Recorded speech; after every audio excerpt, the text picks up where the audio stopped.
Myself Neha, and today I am here to discuss some of the questions from reading part B. Before we begin, I would like to take this opportunity to express my sincere gratitude to Father Celine Joseph for his invaluable support, guidance, and effort. Thank you, Father. So now let's move on to our session. I hope you all are familiar with reading part B. As you all know, you have to complete reading section within a time limit of 15 minutes. And in part B, you have got 6 questions with 3 options each and a related text to each of the question. Before moving on, I would like to give you some key points that you will look forward while attending reading part B. First is you should have a general understanding about the text. You should get an idea what the text is trying to give you. Either it is some regulations or instructions given to the patients or to the doctors.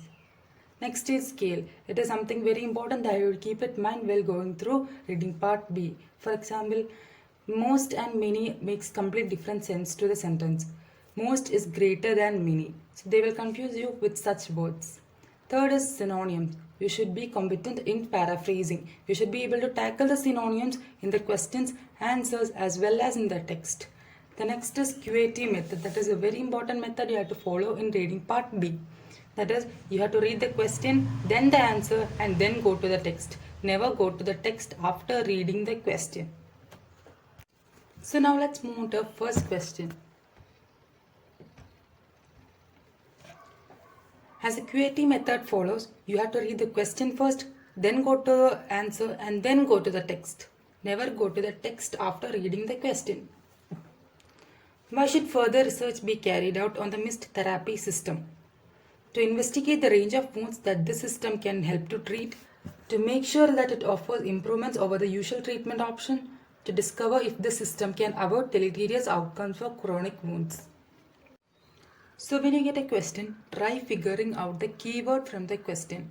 Here the keyword is further research. So when you go to the text, try figuring out where this keyword is present. Also, reading the topic sentence is very important before you go for the keyword.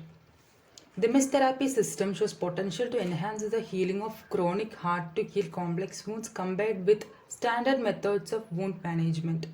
So here the topic sentence is about mist therapy system. So the further text will also be about this mist therapy system. So when you go through the text, keep in mind the keyword and you have to tackle the synonyms and also the paraphrasing related to this keyword. So the mist therapy system shows potential to enhance the healing of chronic hard to heal complex wounds compared with standard methods of wound management. You can avoid the sentences between 2 commas. If this potential is sustained, then mist could offer advantages to both patients and the hospitals. However, comparative research has yet to be carried out. Further investigation is necessary to reduce uncertainty about the outcomes of patients with chronic hard to heal complex wounds treated by the mist therapy system compared with those treated by standard methods of wound care. This research should define the types and chronicity of wounds being treated and the details of other treatments being used. It should report healing rates, duration of treatment, including debridement, needing to achieve healing, and quality of life measures, including quality of life if wounds heal only partially. So here further investigation is also a synonym used for further research. Research also means investigation. And it is necessary to reduce uncertainty. Uncertainty means it is something that is not sure about. So to reduce uncertainty is to make sure about the particular outcome of the patients. And also here the mist therapy system is being compared with some other method. So now let's read the options again.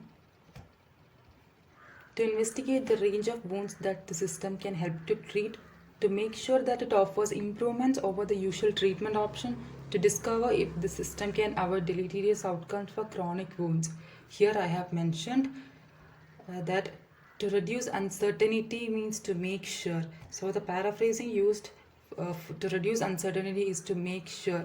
In the options it is directly given that it offers improvements over the usual treatment option. In the text, this mist system is compared with standard methods of wound care. Here also there is a comparison in the option, that is over the usual treatment option. So the answer is B. So now let's move to the next question. According to this article, what is Hazmat?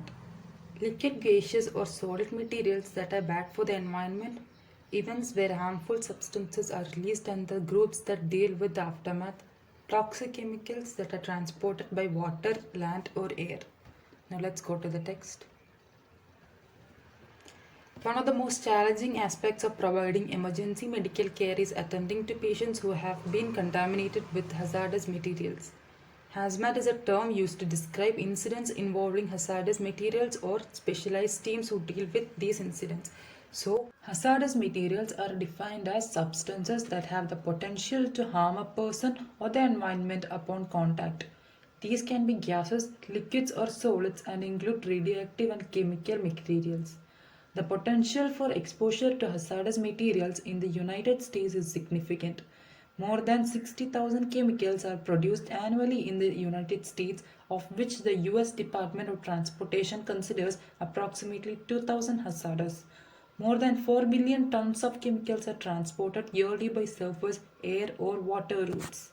So, when you go to the text, keep in mind the keyword and then read it. So here the keyword hazmat is present. So it is a term used to describe incidents involving hazardous materials or specialized teams who deal with these incidents. So let's read the options once again.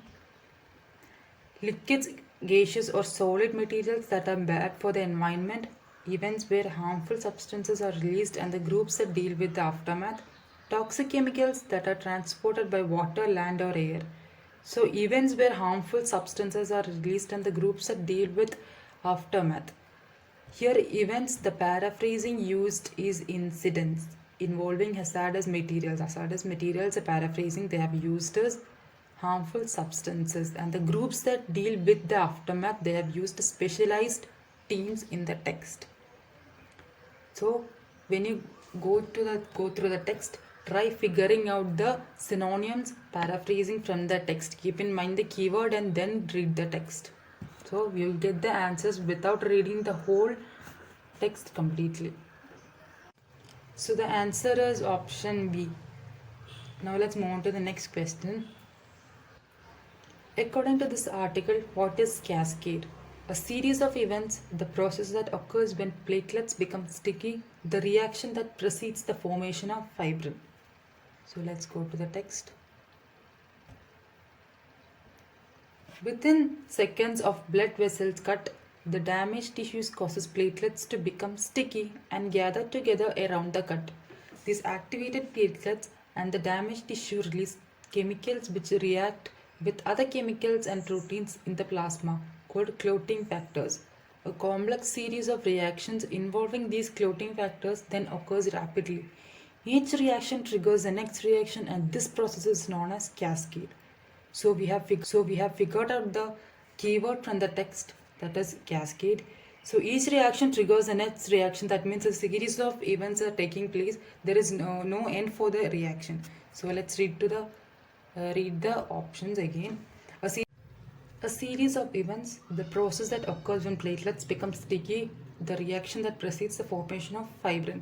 So in option A, a series of events. The paraphrasing for that is each reaction triggers the next reaction. That is a paraphrasing used for a series of events. So the answer is option A.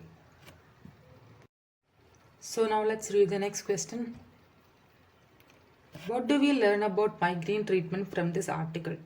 So the keyword here is migraine treatment. Paracetamol also should not exceed 1000 mg. Aspirin can cause nausea and vomiting. Codeine can provoke conditions other than migraine. Now let's go to the text. At the onset of migraine attack, the patient should be given a full dose of painkiller. For an adult, this means 900 mg aspirin, usually 300 mg tablets, or 1000 mg of paracetamol, usually 2 500 mg tablets. This dose can be repeated every 4 hours if necessary. Soluble tablets have the advantage of being absorbed more quickly than solid tablets. Codeine and medicines containing codeine, such as cocodamol, are not recommended for treatment of migraine. This is because codeine can make feeling sick, nausea, and being sick, vomiting worse, which can aggravate the migraine. They are also more likely than paracetamol or aspirin to cause a condition called medication overuse headache, if they are used frequently. So the keyword is migraine treatment. Here the paraphrasing used is treatment of migraine. This is because codeine can make feeling sick and being sick worse, which can aggravate the migraine. So we have found the keyword from the text. Now let's read the options again.